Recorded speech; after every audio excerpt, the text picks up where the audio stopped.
नमस्ते, लाइव में आपका स्वागत है। आज उत्तर प्रदेश में एक भव्य शपथ ग्रहण समारोह हुआ। योगी आदित्यनाथ जी ने योगी 2 जिसको बोला जा रहा है, दूसरी बार उत्तर प्रदेश के मुख्यमंत्री के रूप में शपथ ली। अपने एक भारी भरकम मंत्रिमंडल के साथ 18 कैबिनेट, 14 स्वतंत्र प्रभार, स्टेट मिनिस्टर और 20 स्टेट मिनिस्टर। मैं संतोष भाई साहब आपसे एक बहुत बेसिक चीज, क्योंकि पहले मैं मंत्रिमंडल के उस पे आऊं, मैं एक और चीज पूछ लूं।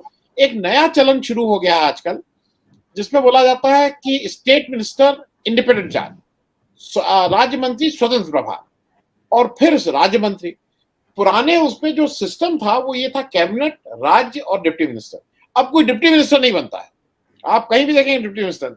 अब सब लोग राज्य मंत्री उसको बोल देते हैं और एक राज्य मंत्री स्वतंत्र प्रभार हो जाता है। मुझे ऐसा लगता है कि वो जो स्वतंत्र प्रभार है वो स्टेट मिनिस्टर हो जाता है, और जो केवल स्टेट मिनिस्टर लिखा जाता है वो टेक्निकली वही पुराना डिप्टी मिनिस्टर है। जैसे रेलवे में पहले हुआ था ना, first class, second class, third, उन्होंने थर्ड क्लास खत्म कर दिया, तो थर्ड क्लास वाले सब लोग खुश हो गए कि हम लोग सेकंड क्लास में आ गए, सब कुछ उस तरह का। मैं थोड़ा इस पे आपसे पूछना चाह रहा हूँ कि ये ऐसा आपको लगता है, क्योंकि डिप्टी मिनिस्टर अब कहीं बनता ही नहीं है, ना केंद्र में ना राज्य में। क्यों भाई साहब, ऐसा क्यों होता है? ये इस बार से नहीं, ये पिछले कई चुनावों से के बाद ये चीज चल रही है कि राज्य मंत्री स्वतंत्र प्रभार जैसी चीज। आपका कहना सैद्धांतिक रूप में बिल्कुल सही है। ये बेसिकली एक इज्जत देने का तरीका है कि हमारे यहाँ कोई उप मंत्री नहीं है, सभी राज्य मंत्री हैं, और स्वतंत्र प्रभार वाले को सीधी चीजें कैबिनेट मिनिस्टर आप बना दो। कैबिनेट वो ज्यादा इज्जत की बात हो जाएगी, पर वो करते नहीं है, इसलिए इसमें कोई संवैधानिक बाध्यता भी नहीं है। जो चाहे वो कर ले। आप बताइए ना, डिप्टी चीफ मिनिस्टर का कहाँ कोई पद है? डिप्टी प्राइम मिनिस्टर का कहाँ पद है? प्रधानमंत्री है, मुख्यमंत्री है, लेकिन बनना शुरू हो गया। अब तो 3-3, 2, 4-4 डिप्टी चीफ मिनिस्टर की मांग होने लगी। आज ही फिर 2 बने हैं, एक हट गए, नहीं तो 3 होते। एक दलित को बनाने की बात थी, लेकिन शायद वो एजेंडे में नहीं आया, तो दलित आज नहीं बना जी। तो 2 जो बने हैं, एक हारे हुओं को पहले इमीडिएट कैबिनेट में नहीं लेते थे, ये परंपरा थी, लेकिन अब तो हारे हुए को मुख्यमंत्री बना रहे हैं, हारे हुए को डिप्टी चीफ मिनिस्टर बना रहे हैं। तो बहुत सारी चीजें पार्टियां अपनी सुविधा के हिसाब से कर लेती हैं, और उनका विरोध न जनता से होता है, न पत्रकारों की तरफ से होता है आनंद जी, और न विपक्षी पार्टियों की तरफ से होता है, क्योंकि सारी विपक्षी पार्टियां उसी एक धारा को मानने वाली हैं। उसमें कोई कहीं किसी में कोई अंतर नहीं है। तो इसलिए मेरा कहना है कि ये एक सुविधा की चीज है, जो जिस पार्टी को जिस समय जैसी सुविधा होती है वैसी करता है। आप बताइए ना, बहुत कम उदाहरण ऐसे हैं कि जो मुख्यमंत्री चुनाव हार गए हों और उनको फौरन फिर मुख्यमंत्री बना दिया जाए। बनाते रहे होंगे पहले, लेकिन मुझे याद नहीं है कि वो हारा हुआ मुख्यमंत्री फिर मुख्यमंत्री बना हो तुरंत चुनाव के। ये मुझे पहली बार देखने को मिला। पर है परंपरा, इसमें कोई बाध्यता है नहीं, ये तो परंपरा थी, लेकिन उस परंपरा को नहीं माना उन्होंने। तो उन्होंने वो कानून का सहारा लिया कि जब संविधान की बाध्यता नहीं है तो हम इनको दोबारा बना लेते हैं। ये फिर 6 महीने में कहीं से चुन के आ जाएंगे, और नहीं चुन के आएंगे तो जहां पर काउंसिल है वहां काउंसिल चलेगी, जहां काउंसिल नहीं है वहां दोबारा चुन के आ जाएंगे जी। हाँ, मैं अब मुख्य चर्चा पे आ जाऊं, क्योंकि लोगों का ज्यादा वो है कि कैसा कैबिनेट हुआ। ये एक बात थी, इसलिए आपसे पूछ लिया। कैबिनेट आज फिर से फॉर्मेशन हुआ, और इससे पहले मैं एक चीज और कर दूं। कल जो बीत गया कल, उसमें योगी जी का विधायक दल की बैठक में, जिसमें दोनों सहयोगी दल भी थे, फॉर्मली उनको विधायक दल का नेता चुना गया था। और उस नेता चुनने के लिए जो केंद्रीय पर्यवेक्षक के रूप में अमित शाह साहब आए थे, मुझे हरदम ये होता है कि अमित शाह साहब जैसे आज से ही उन्होंने तैयारी कर ली है 2024 के इलेक्शन की, क्योंकि कल के उसमें ना राजनाथ सिंह साहब थे, ना जेपी नड्डा साहब थे, क्योंकि अगर ये इंपॉर्टेंट था तो इन लोगों को लाना चाहिए था। और कल जब वो आए तो मैं 2 चीजें से बात शुरू कर रहा हूं, क्योंकि मैं आपकी जानकारी के लिए भी बता दूं। जब योगी जी ने भी भाषण दिया तो उन्होंने 10 बार मोदी जी का नाम लिया, तो 5 बार उन्होंने गृह मंत्री अमित शाह साहब का भी नाम लिया। दूसरी एक इंपॉर्टेंट चीज ये थी कि कल जब अमित शाह साहब, योगी बोले फिर अमित शाह साहब बोले, अमित शाह साहब जब बोल रहे थे तो उन्होंने तीन चीजें स्पष्ट की। उन्होंने कहा एक नासूर है समाज का परिवारवाद, जातिवाद, तुष्टीकरण, ये इस पे उन्होंने एम्फेसिस किया। आज की जब कैबिनेट बनी है तो जब से परिवारवाद की बात जब आती है और जातिवाद और तुष्टीकरण, इस पे हम लोग जरा बात कर लेंगे। लेकिन पहले जो आपने कहा कि 2 डिप्टी चीफ मिनिस्टर थे, 2 को फिर वापस लाए, और ये बिल्कुल स्टैंप ऑफ अमित शाह है ये जो कैबिनेट बनी। इसमें जो जो वैसे तो योगी जी का कोई अपना आदमी नहीं था उसमें भी, लेकिन जो योगी जी जिनसे कंफर्टेबल थे, जो जिनके साथ काम करते थे, वो काफी लोग ड्रॉप किए गए। जैसे श्रीकांत शर्मा, उन्होंने बिजली में बहुत ठीक-ठाक काम किया था, उत्तर प्रदेश में उनका ठीक-ठाक वो था। योगी जी उनसे संतुष्ट भी रहते थे क्योंकि बिजली को लेके योगी जी काफ़ी बोलते थे कि भई उत्तर प्रदेश की बिजली क्या, हम 24 घंटा बिजली देते हैं। सिद्धार्थ नाथ सिंह को ड्रॉप किया गया, नीलकंठ तिवारी को ड्रॉप किया गया, दिनेश शर्मा को ड्रॉप किया गया, जयप्रताप, मतलब उन्होंने 22 मंत्रियों को ड्रॉप किया, 11 मंत्री चुनाव हार गए थे, 33 नए चेहरे आए। संतोष भाई साहब, सबसे आपसे शुरू में ही ये जो दिनेश शर्मा की जगह ब्रजेश पाठक, मुझे लगता है ये ठीक काम हुआ है, क्योंकि दिनेश शर्मा जी का मुझे अभी भी नहीं समझ में आता उनका क्या रोल है। ना वो चुनाव जिता सकते हैं, ना वो कोई वोट बैंक है, ना कोई अच्छा, उन्होंने ऐसा भी नहीं किया कि लखनऊ के वो मेयर रहे तो उन्होंने लखनऊ को चमका दिया, या मंत्री बने तो अपने विभाग में चमका दिया। तो वो क्यों थे नहीं मालूम, राष्ट्रीय उपाध्यक्ष भी रहे अमित शाह साहब के साथ। ब्रजेश पाठक का वो थी, लेकिन केशव मौर्य जी को लाना सबको खटक रहा था, और इसका मतलब यह है कि वो केशव मौर्य जी के साथ ही, क्योंकि वो अमित शाह के उसमें है, केवल, और कोई कारण नहीं है कि 2024 का है, मतलब केशव मौर्य के ऊपर इतनी ज्यादा मेहरबानी क्यों, संतोष भाई साहब? ये इसलिए आनंद जी, क्योंकि जब Dinesh Sharma deputy chief minister बने थे उस समय योगी जी संघ के नॉमिनी के तौर पे नहीं आए थे। योगी जी एक दबंगई के तरीके से आए थे, एक समझौते के तहत आए थे, या जिसको कहिए कि वो एक तरीके से अमित शाह और मोदी जी की सीने पे चढ़ के आए थे। उन्होंने क्लेम किया था, उनका तो नाम कहीं था नहीं, आने वाले तो दूसरे सज्जन थे। पर दिनेश शर्मा को इसीलिए यहाँ पर संघ ने रखा कि वो संघ की तरफ से निगरानी रखेंगे योगी जी के प्रति। और इतना ही नहीं, योगी जी के हाथ इतने बांध दिए गए थे, आप भी जानते, मैं भी जानता हूं कि पिछले बार उनका एक ब्यूरोक्रेट नहीं था, उनका एक मंत्री नहीं था, वो कोई भी एक ट्रांसफर नहीं कर सकते थे। हर चीज का फैसला प्रधानमंत्री कार्यालय करता था, और नृपेंद्र मिश्रा उसके सर्वे सर्वा थे ब्यूरोक्रेसी की। ये एक खुला सत्य है। इस बार योगी जी ने, जहां तक मेरा अंदाज है, ये शर्त रखी होगी, मुझे पता नहीं, क्योंकि मेरी योगी जी से कभी बातचीत हुई नहीं आज तक पिछले 10 सालों में। तो मैं, योगी जी ने एक जरूर शर्त रखी होगी कि इस बार, चूंकि उनको ये भरोसा है, या भ्रम तो मैं नहीं कहता, कि उनके नाम के ऊपर भी वोट पड़ा है। मोदी जी के नाम पे तो पड़ा ही है, पर योगी जी के नाम पर भी वोट पड़ा है, खासकर सुरक्षा को लेकर के। तो योगी जी ने ये शर्त जरूर रखी होगी कि इस बार की ब्यूरोक्रेसी और इस बार का मंत्रिमंडल मेरे कहने पे चलेगा, मुझे आजादी होनी चाहिए, और उन्हें ये आश्वासन दिया गया कि तुम्हें आजादी मिलेगी। शायद इसीलिए योगी जी जिस शान शौकत और जो आत्मविश्वास उनमें देख रहे हैं, उसका एक कारण मुझे ये नजर आता है। और दरअसल इस बार का मंत्रिमंडल, या इस बार का अगले 3 साल या 2 साल, खासकर अगले 6 महीने, सिर्फ और सिर्फ योगी जी की परीक्षा है। मैं एक ही चीज आनंद जी आपसे कहता हूं कि एक शब्द का विरोध हम लोगों को करना चाहिए, जो मैं आपके प्रोग्राम से शुरू करता हूं, कि ये सरकार, चाहे मोदी सरकार हो या योगी सरकार हो, जब ये पूर्ववर्ती सरकारों की बात करते हैं तो इसका मतलब है कि इनको लोकतंत्र का पता नहीं है। अगर वही लोग ठीक होते, ये पूर्ववर्ती सरकार कह रहे हैं, उनको लोग सजा क्यों देते, सत्ता से हटाते क्यों?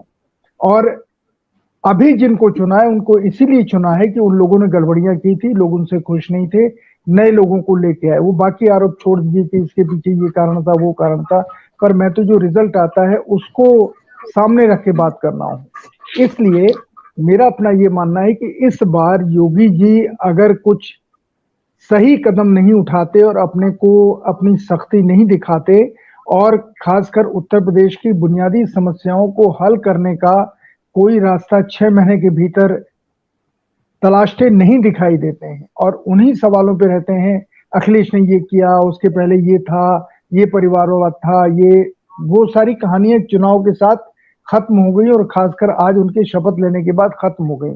अब उनके सामने चुनौती है, अगर वो चुनौती में थोड़े कमजोर दिखाई दिए तो 2024 से 70 छोड़ दीजिए, उससे भी कम सांसदों की संभावना रह जाएगी, क्योंकि अखिलेश यादव ने लोकसभा से त्याग पत्र देकर बहुत बुद्धिमानी का परिचय दिया है, ऐसा मुझे लगता है।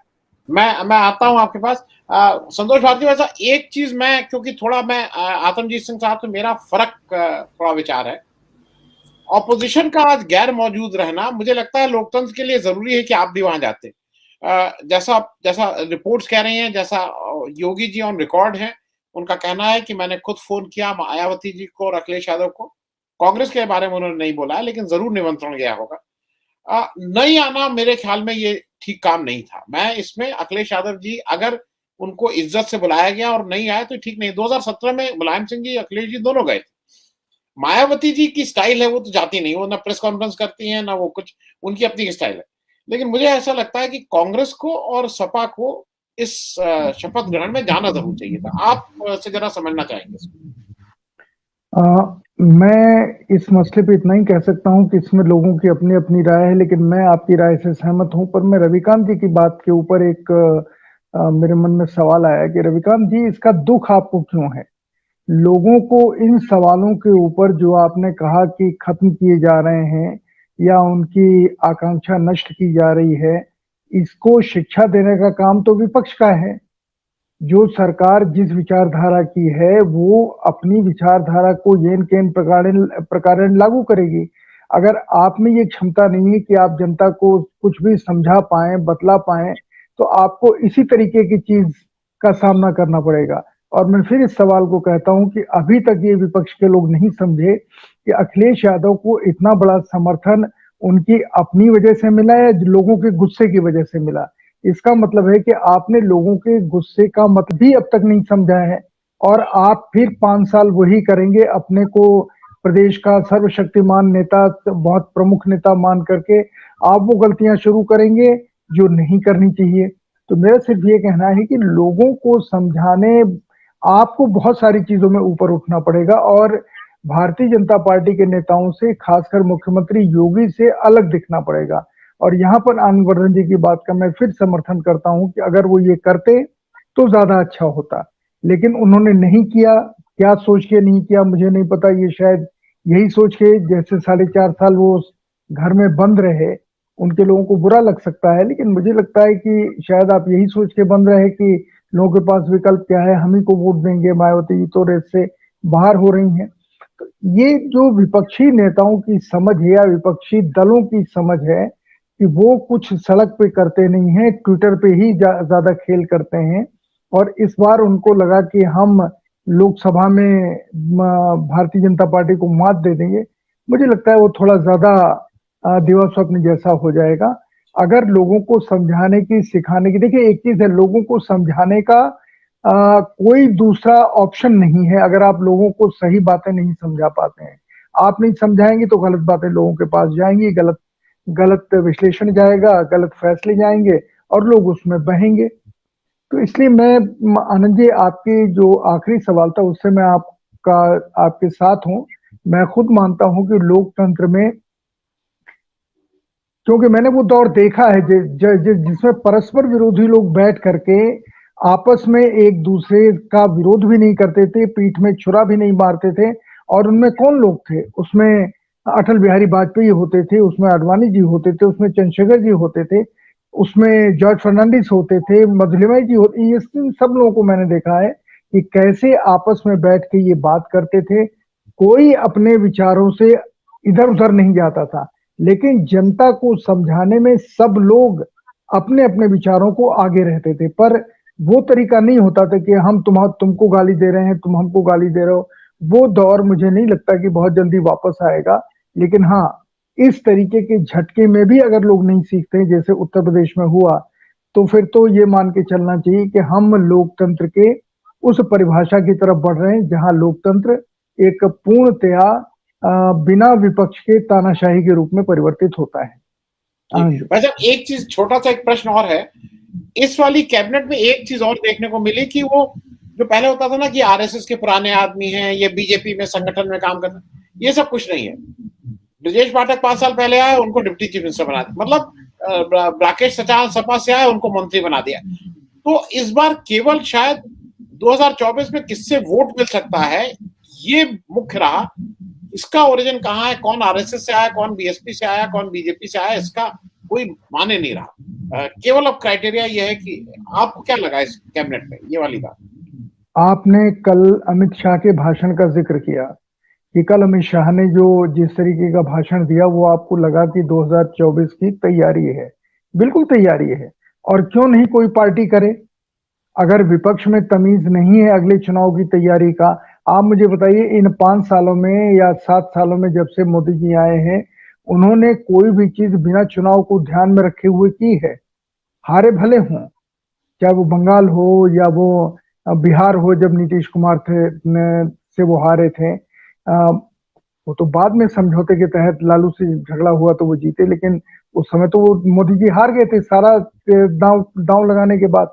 मेरा सिर्फ ये कहना है कि इन सवालों के ऊपर जो पार्टी ये मानती है कि हमको हर चुनाव जीतना है और हमको संसद विपक्ष विहीन करनी है, उसका जब ये सिद्धांती है तो उस लाइन पे चल रहे हैं, और उसमें उनके लिए कोई भी त्याज्य नहीं है। कांग्रेस छोड़ के, सपा छोड़ के, सीपीआई सीपीएम छोड़ करके जो भी उनके पास जाता है उसको वो अपने यहाँ लेते हैं। उनके यहाँ कोई बंदिश नहीं है कि इसने आरएसएस के संघ में नहीं गया या आरएसएस ने इसको कभी उन्होंने किया नहीं कि तुम तो संघ में कभी रहे नहीं। आप देखिए जो मंत्रिमंडल है इसमें कितने हैं जो शाखाओं में गए हैं। जो आप मुझे बात बता रहे हैं, भारतीय जनता पार्टी चुनाव से चुनाव तक की पार्टी है और 24 घंटे चुनावी मूड में रहती है, और उनके किसी नेता को गुरेज नहीं होता है कहीं पर भी जाकर के प्रचार करने में और भाषण देने में, अगर उसके जाने से जीत मिलती है। तो यही तो संगठन होता है। लेकिन दूसरी तरफ अपने नेताओं को, विपक्ष के नेताओं को देख लीजिए, जिन्हें हम कहते हैं कि सशक्त विपक्ष होना चाहिए। बैठे बैठाए प्रियंका गांधी ने इस चुनाव को भेंट कर दिया ना, माहौल उन्होंने बनाया। और कांग्रेस को कितने परसेंट वोट आए? 2%, 2.6, 2.4 के आसपास कुछ आए, राइट। और वोट कम हो गया। तो कांग्रेस तो ये भी चिंता नहीं कर रही कि उसका वोट कम हो रहा है, और वो अभी भी अपने कार्यकर्ताओं से नहीं मिलते हैं। न सोनिया जी मिल रही हैं, किससे मिल रही हैं? न राहुल मिल रहे हैं, न प्रियंका मिल रहे हैं। और अभी चुनाव है 2 साल के बाद दिल्ली का मतलब केंद्र का। ये क्या कांग्रेस करती नजर आ रही है? बैठे बिठाए आपने पंजाब अपने हाथ से गंवा दिया, तो ये जो गुजरात गंवा दिया, अब अभी भी कोई तैयारी उसकी नहीं। आप देखिए ना, मैं इसकी तारीफ करता हूं कि 10 तारीख को रिजल्ट आ रहा था और 11 तारीख की सवेरे मोदी जी वहां रोड शो कर रहे थे अहमदाबाद में।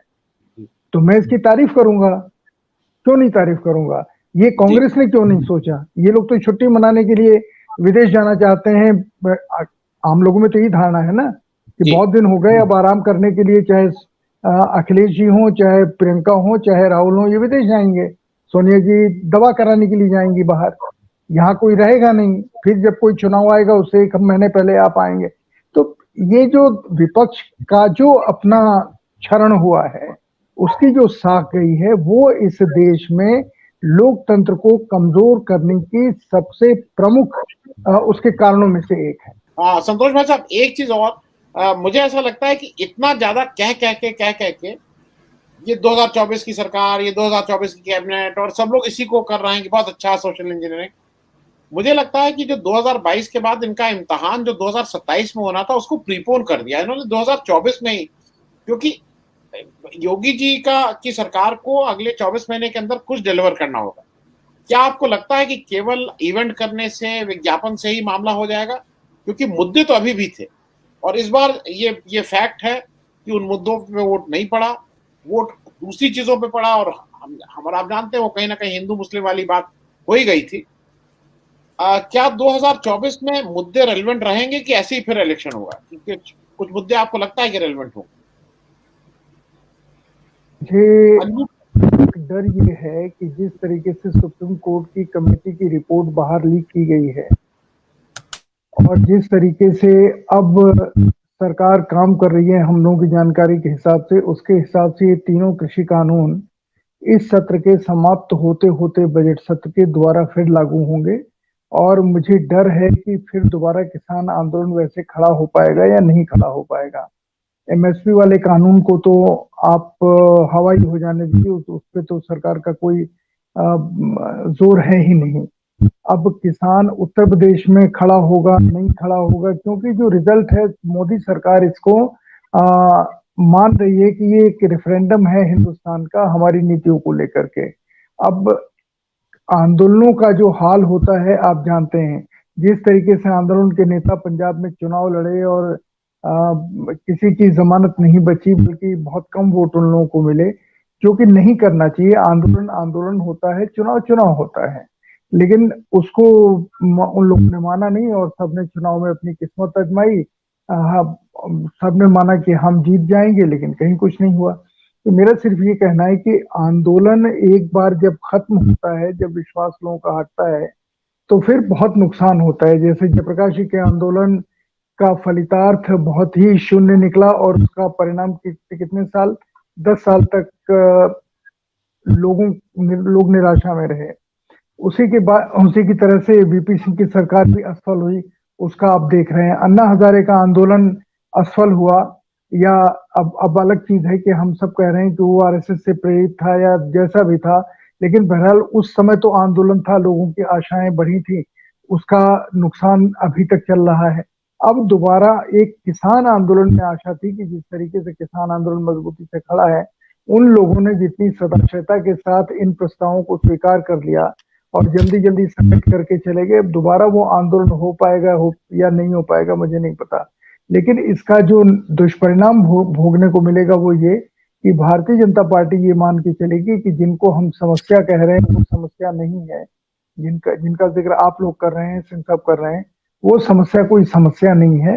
अब वो अपने ढंग से आगे बढ़ेंगे देख, और मुझे नहीं लगता कि देश में इतनी जल्दी कोई उनका विरोध करने वाला है। आप चाहे जो कह लीजिए कि जिन वजहों से भी हिंदू मुसलमान, मैं इसमें खैर साहब चले गए उनके साथ हूँ, कि जिस वजह से भी हुआ लोगों ने वोट दिया। रिजल्ट तो 5 साल के लिए आपके हाथ से गया प्रदेश का ना, रिजल्ट तो अगर यही मान लें कि हम यही ट्रांसलेट होगा 2024 में, तो आपके हाथ से 2024 भी गया।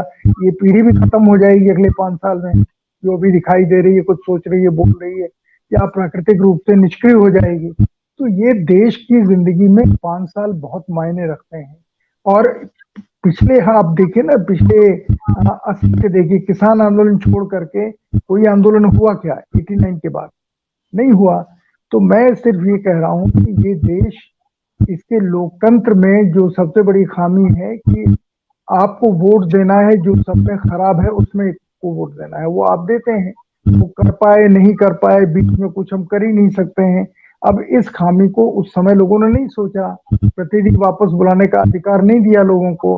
मेरा सिर्फ ये कहना है कि हम आप सब उम्र के जिस दौर में चल रहे हैं, हम रविकांत जी के पास थोड़ा ज्यादा वक्त है, लेकिन बाकी लोगों के पास बहुत वक्त नहीं है। 10 साल से ज्यादा हम में से कौन सक्रिय रह पाएगा आंदोलन करने के लिए या सोचने के लिए? अभी जो नए नए लोग आ रहे हैं उनके सामने क्या आदर्श है? कोई आदर्श तो है नहीं किसी तरह के। जो आदर्श हैं वो अमिताभ बच्चन से लेकर के और सलमान खान और शाहरुख खान जैसे आदर्श हैं, और दूसरी तरफ अगर कोई आदर्श है तो अब योगी जी आदर्श बन रहे हैं। मेरा सिर्फ ये कहना है कि देश के सामने जब पूरी धारा बदलने की कोशिश हो और विपक्ष बिल्कुल निष्क्रिय हो, विपक्ष अपना रोल ही भूल जाए, तो फिर बहुत ज्यादा जनता के ऊपर भरोसा करना चाहिए। लेकिन जनता कभी भी उस तरीके से खड़ी होकर पलटती नहीं है अगर उसको मौका नहीं। हमारे देश में जनता के पास मौका है कहाँ? मैं ये निराशा में नहीं कह रहा हूँ, स्थिति कह रहा हूँ, और इसमें मुझे दुख है कि इस देश का विपक्ष बिल्कुल निष्क्रिय, बिल्कुल गैर समझदार, बुनियादी समस्याओं को नहीं समझने वाला और लोगों की आशाओं को तोड़ने वाला विपक्ष है। इस स्थिति में लोकतंत्र के मौजूदा स्वरूप में जो भी सरकार करेगी वो आसानी से चलेगा, लोग उसको स्वीकार करेंगे, चाहे वो संविधान का दोबारा भाष्य करना हो, चाहे वो चुनाव की अवधि को घटाना बढ़ाना हो, चाहे वो पुतिन की तरह से समय बढ़ाना हो, जो भी हो, लोग उसका कोई विरोध नहीं करेंगे, क्योंकि विपक्ष ने ये बता दिया अभी कम से कम हमारे सामने कि वो किसी भी चीज के विरोधी सत्ता विरोधी नरेशन को डेवलप करने का उसमें उसके पास कोई क्षमता ही नहीं है, योग्यता ही नहीं। मैं ये बहुत दर्द से कह रहा हूँ, क्योंकि मैंने विपक्ष को, आनंद जी, आपके साथ देखा है कि किस तरह के लोग थे, किस तरह के समझदार थे, कैसे बैठते थे, कैसे बात करते थे। ये तो अपने कार्यकर्ताओं से नहीं मिलते हैं। आप एक तरफ से नाम ले लीजिए विपक्षी नेताओं के, तो फिर आप क्या आशा करेंगे कि नरेंद्र मोदी मिलते हैं तो उनके नीचे के लोग मिलते हैं, कोई ना कोई तो मिलता है। इतना बड़ा संगठन है। आप ये सोचिए, मैं बड़ी इंपॉर्टेंट बात है कि 5 सालों तक कोई पार्टी सक्रिय रहती है क्या? वोटर लिस्ट बनाते समय भी जो विपक्षी दल सो जाए और बीजेपी रहे, लोग दूसरे विरोधी को वोट कटवा दे, शायद अपने लोगों को वोट जुड़वा दे, उस देश में आप विपक्ष से क्या आशा करेंगे जो अपने ही वोट नहीं बचा पाते हैं? मैं दुखी हूँ, इसलिए मैं ये सब कह रहा हूँ। बहुत बहुत शुभकामनाएं। मैं संतोष भाई साहब आपसे क्लोजिंग एक स्टेटमेंट ले लूं। एक हमारे शिवहरी जी हैं, बहुत ये एक चीज बहुत महत्वपूर्ण कह रहे हैं। ये कह रहे हैं कि सर लगभग सभी दलों ने अब महत्वपूर्ण और तथाकथित बड़े नेताओं की हार को जनता का मैंडेट मानना छोड़ दिया है। ऐसे में अब जनता बड़े नेताओं के खिलाफ अपना विरोध कैसे दर्ज कराए? उदाहरण केशव मौर्य, उनका कहना है कि भाई कोई खराब करता है हम उसको वो हरा देते हैं। अब पार्टी उसको मानती है नहीं, तो बहुत वाजिब बात है इनकी। तो शिवहरी जी के लिए बहुत संक्षेप में कोई आप अपनी बात कह के फिर हम लोग समाप्त करेंगे। हो गया शिवहरी जी, यही तो जनता को समझना है कि उनकी किसी बात को कोई सरकार महत्व क्यों न उनके हराने को देती है, न उनकी आकांक्षाओं को देती है, न उनके इश्यूज को देती है। और यहीं पर तो जो ये जितने लोग आपके सामने बैठे हैं, जिसमें आनंद वर्धन जी एक संयोजक की भूमिका निभा रहे हैं, ये तो आखिर सत्ता का विरोध सह करके ही करा रहे हैं ना। थोड़ी इस तरह के डिस्कशन पसंद आते हैं, क्योंकि ये तो आपको समझाने वाले डिस्कशन है। तो सवाल ये है कि अभी मेरा कहना है कि जब सारी चीजें खत्म हो रही हैं, उस समय जनता की बुद्धि कम से कम दाएं बाएं न जाए। वो ये मान के चले कि हमें अभी और लड़ाई लड़नी है, संघर्ष करना है, कोई तरीके ढूंढने हैं, जो भी आंदोलन हो उसको मजबूत करना है। क्योंकि लोकतंत्र में सिवाय आंदोलन के जनता के पास कोई दूसरी ताकत है नहीं। हथियारों से किसी भी चीज का विरोध नहीं हो सकता, सिर्फ गांधी के तरीके से हो सकता है, ऐसा मैं मानता हूँ। और गांधी के तरीके का मतलब लोकप्रिय प्रकार का तरीका है, इसमें मैं जोड़ देता हूँ। तो इसलिए दोस्त, समझाने के सिवाय कोई तरीका नहीं कि लोगों पर दबाव कैसे डाला जाए, एक जनता को अपोजिशन के रूप में कैसे तब्दील किया जाए। चुनौती तो यही है इस समय लोकतंत्र की।